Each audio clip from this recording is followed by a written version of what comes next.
Hey guys, this is Gaijin Hunter, and today we got the Tokyo Game Show trailer for Monster Hunter World, and oh my gosh, it is amazing.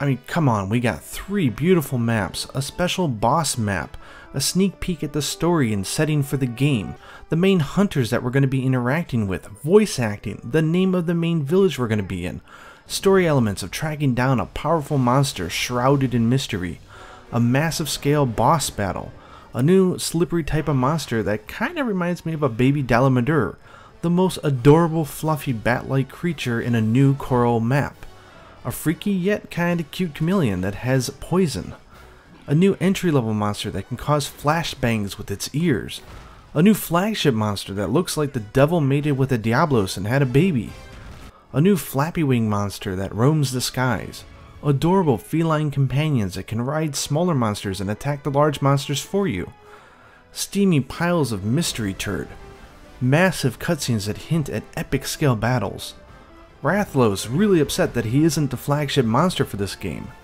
cameos by the new monsters we already knew about, a new Zelda-like glider cape, the gorgeous Coral Highland map shots, and massive drama unfolding in what is going to be an unforgettable adventure. Then top it off, we've got the flagship monster on top of the massive monster. So like, where do we start?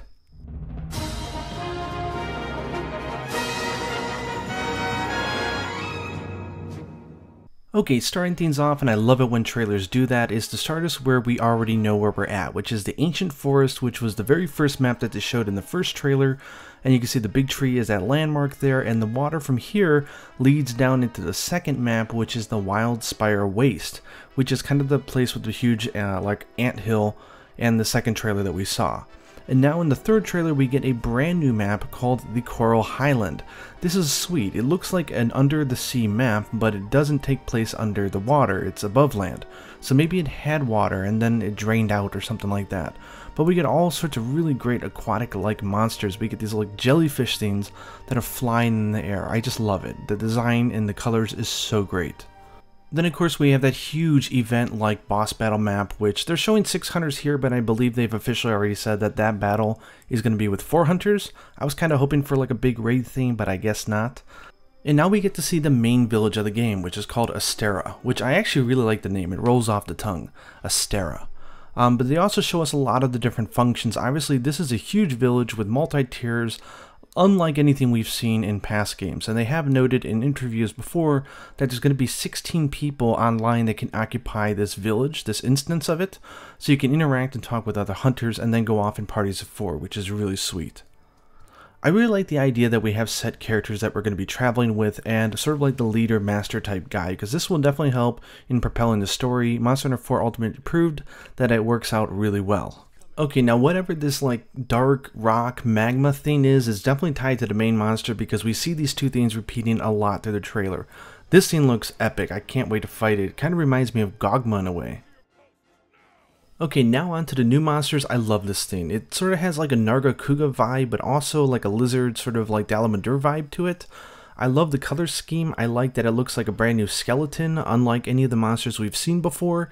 I'm just really excited. It looks different, which is something that this series really needed, which is different moving type monsters. This thing is so cute. Now take note that this takes place in the Coral Highland, and because of this scene we know that this is not underwater, so this is kind of like a underwater ocean that's been unearthed. I do love the idea that this thing breathes in and puffs out its neck like this and becomes sort of like a fluff ball that it can float in the air. This looks really unique. And now another new monster, a chameleon, which I mean we've all wanted more chameleon monsters. This one has an adorable name called Pukei, P-U-K-E-I, with a dash and then P-U-K-E-I, so it looks like maybe they get it from puke, I don't know, because he throws up poison and has this huge tail which spits out sort of poison gas. I love that we get to see the new effects, both of the liquid and also the gas forms. It's unbelievable. I mean, this definitely is only possible on Next Generation. And then we get sort of like a new, I'm guessing is an entry monster, and I love these small monsters. You can tell that the Coral Highland definitely used to be underwater because these monsters have like aquatic fish-like eyes. That attention to detail I think is awesome. This monster we don't really get to see much of. All we know is that its ears can do some stuff like conducting light. It can do like a flashbang here, like pshing, and blind you. Who knows what it actually does after that. They cut out, so it's probably something pretty cool. And now we have the new Flagship Monster, which looks amazing. Its name is Nergigante. I'm saying it with like an RL type of thing because in Japanese it's Nergigante.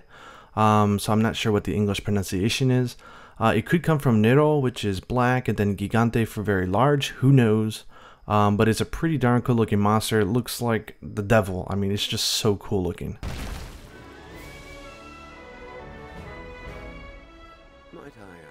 And then we get a little splash of the main theme, which I went to the concert that they just had in Tokyo and we got to hear the entire theme song. It's really nice, and it definitely hints to an epic adventure. Now, this is Monster Hunter, so I wouldn't expect the story to be like something to write home about. It's going to be more functional than anything. But Monster Hunter 4 Ultimate definitely proved that even at a functional level, having a story and characters you care about really enhances the experience. So just going back for a second, I really like that we have that kind of like beetle-like monster. I'm hoping that we get a larger version of it because beetles I think are cool. And it would be interesting to see one as a large monster with his little pincers that try to grab you. And here we finally see the large monster version of those things that were flying around. So this again to me probably is a low to medium tier monster. But it's always nice when you have the small monsters and their leader. It definitely makes the ecosystem feel more believable. Now we see, of course, the felines look adorable. The amount of detail they have in this looks like the CG movies that they made for the games always. Like, I don't know, maybe it's CG, maybe that's in-game, but it looks amazing. And now we get to see some really cool things. I love seeing the felines ride the smaller monsters and do additional attacks for you. I think they mentioned in an interview that the cats are going to be a lot more useful. They're going to do a lot more different things. This of course goes into the more enhanced AI system that they've baked into the game, both for the monsters and also your companions. Some screamy monsters. And poor Barath, you see him down there, he's kind of like, guys, help me. Okay, now we get into more lore type stuff. Now obviously a molten black rock like this does not belong in the ancient forest, so something is going awry. Now this of course looks a lot like that huge monster we keep seeing in the trailers and also at the end, but I'm sure it's tied to the flagship monster because we see the flagship monster on top of the monster at the very end of this trailer. Here we see it coming out of the water, the large monster, so there's something really big going on here in the world. Now one thing you need to pay attention to here is that all these scenes show the hunter and the handler, the quest girl, together in all of these major scenes with major action, which tells me that the handler is going to be a very hands-on girl. She's going to be very integral to the story and with you all the way. So I'm definitely interested to see how the character development works with this person, and also just, you know, how important she is to the overall story. So that's really exciting because, I mean, the guild marm was great, but it would have been better to have more cutscenes of the hunter actually interacting with her. And really just the level of attention is crazy. If you rewatch that scene, you can actually see the slobber coming out of Rathalos's mouth. Like, that's just nuts.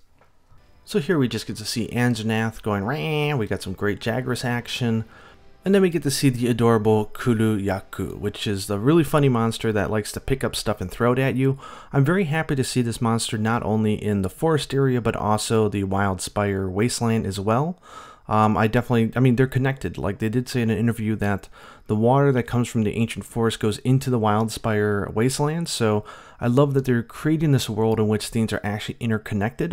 And I think that's going to make for a better narrative as well as things start to occur. And here we have a new mantle called the Glider Mantle. Now you can use this to extend kind of like your airtime as you jump. And also in the trailers you saw, if there's gusts of wind, you can use it to go really high up in the map very easily. I love this type of environmental play and how you can use these new abilities to move around a lot. I think it's going to be great for Twitch because we're going to see all sorts of different stuff when people are hunting the same monster.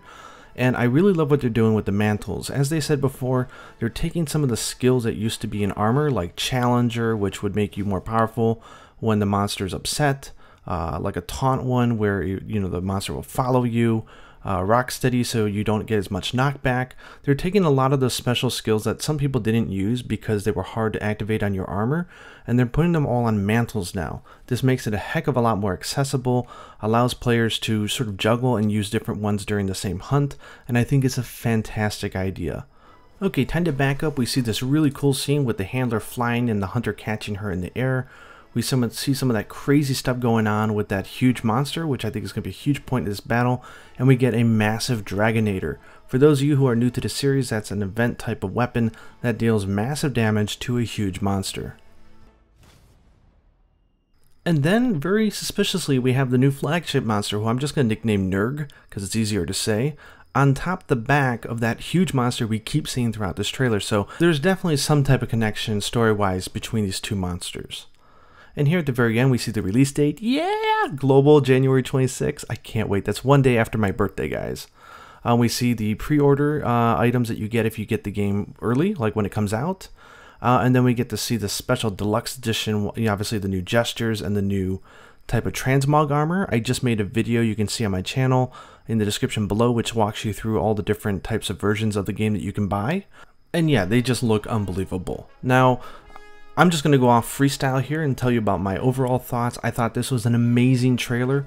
I love that they're focusing on story. I think people cared a lot about it. Monster Hunter 4U was an amazing game. It had story for like the first time ever in a Monster Hunter, and I think it proved that it works really well, especially for the West. So I think they took that feedback to heart, and they're crafting in a story in Monster Hunter World. Again, it's a hunting game, so you don't really need an Academy Award winning script. But having the extra type of world building and the characters makes the journey much more better. So I'm very happy that they focused on that for this trailer.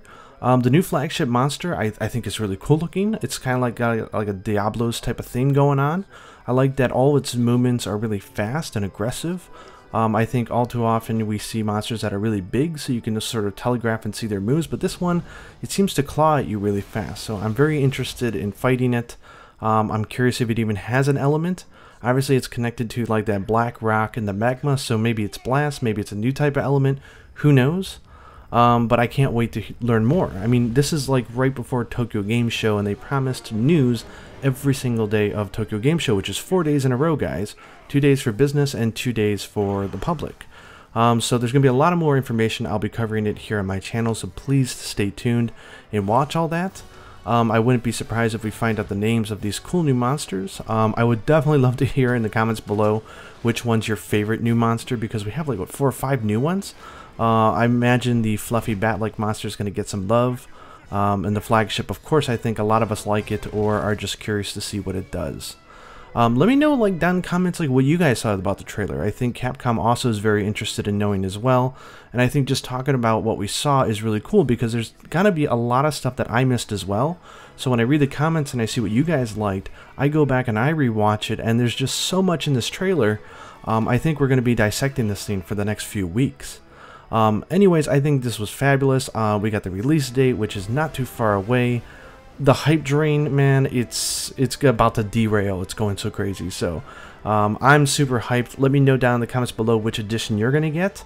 And you know what, I don't care what platform you get it on. A hunter is a hunter, and I can't wait to see this community grow. And I love that it's on a next-gen machine, so that a lot of you guys can capture footage and make videos as well if you wanted to. The more the merrier. The Monster Hunter community is great, and I'm proud as heck to be part of it. Anyways, I hope you guys enjoyed my video of just sort of going through the trailer and talking about it. Let me know your thoughts down below. Subscribe if you haven't already. Until next time, happy hunting.